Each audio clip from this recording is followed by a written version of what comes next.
सोनम के घर फूलमती नाम की एक नौकरानी काम करती थी। उसके नैन नक्श बहुत सुंदर थे, बस रंग से वो काली थी। एक दिन, सोनम दीदी, आप कितनी सुंदर है और इतनी गोरी भी। काश मैं आपके जैसी गोरी होती। अरे लेकिन देख ना, कितनी मोटी हूँ मैं। मुझे तो पड़ोस की रानी अच्छी लगती है। देखने में गोरी, नैन नक्श अच्छे और दुबली भी कितनी सुंदर लगती है। फूलमती के मन में सोनम की बात घर कर जाती है। वो सोचती है कि उसे नहीं पता था कि सोनम को भी अपने से शिकायत होगी।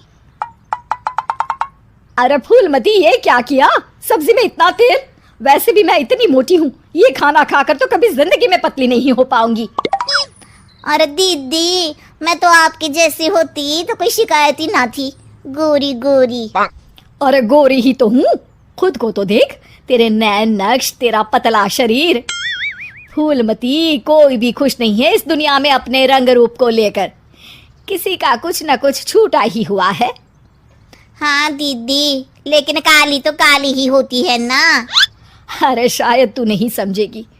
काश मैं भी रानी की तरह होती। अच्छा चल, आज रानी खाने पर आ रही है तो कुछ अच्छा बना लेना। तभी वहां रानी आ जाती है। रानी दुबली पतली गोरे रंग की महिला होती है। दोनों सहेलियां बैठकर गप्पे मार रही होती है कि वहां फूलमती खाना लेकर आती है। अरे रानी दीदी, आप कितनी सुंदर है। काश मैं आप ही की तरह होती तो कितना अच्छा होता। शुक्रिया फूलमती, लेकिन तुम्हारे नैन नक्श तो बड़े ही तीखे हैं। हाँ दीदी, लेकिन हूँ तो काली ही ना। वैसे तो मैं भी वो सामने वाली वंदना को देखकर सोचती हूँ कि काश मैं उसके जैसी होती। हैं दीदी, आप भी अपने से खुश नहीं? ना ना, मैं तो बहुत खुश हूँ। बस जरा लंबाई, काश मेरी लंबाई वंदना जैसी होती तो कमाल हो जाता। फूलमती उन लोगों को खाना देकर वहां से चली जाती है। वो सोचने लगती है, अरे ये क्या, मैं तो सोच रही थी कि सोनम दीदी सबसे सुंदर है, लेकिन लगता है सोनम दीदी कुछ नहीं। अब तो मुझे वंदना से मिलना पड़ेगा। देखो तो सही कि वो क्या चीज़ है। एक दिन मौका देखकर फूलमती वंदना के घर जाती है और उसके दरवाजे की बेल बजाती है। हाँ बोलो, क्या काम है? मैं ना एक काम वाली हूँ और घरों में काम करती हूँ। क्या आपको किसी नौकरानी की ज़रूरत है?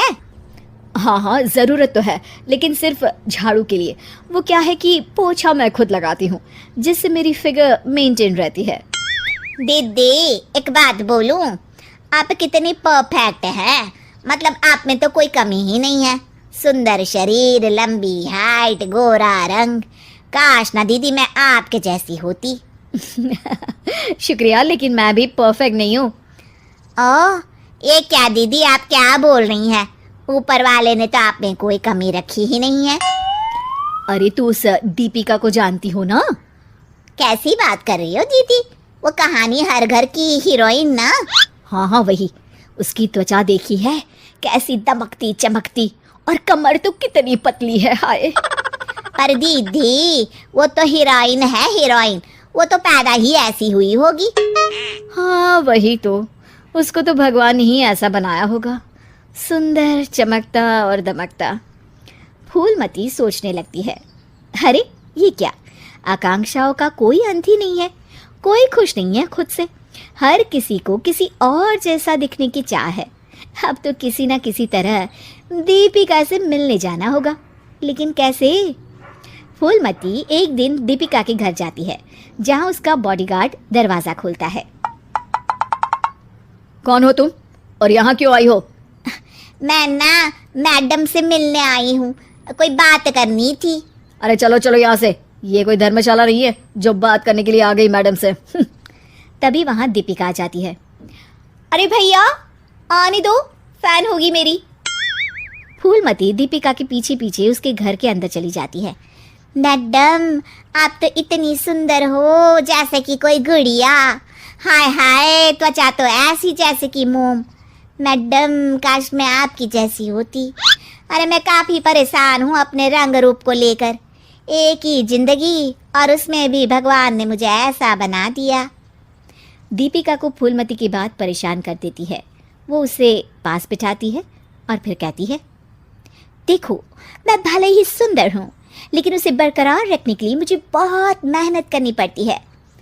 मतलब मेहनत क्यों और कैसे? मैं खाने पीने में हर वो चीज़ नहीं खा सकती जो तुम खा सकती हो। मैं धूप, पानी, हवा, धूल से दूर रहती हूँ, नहीं तो दाने निकल आते हैं। ना जी ना मैडम, मैं तो सारा दिन घूमू हूँ।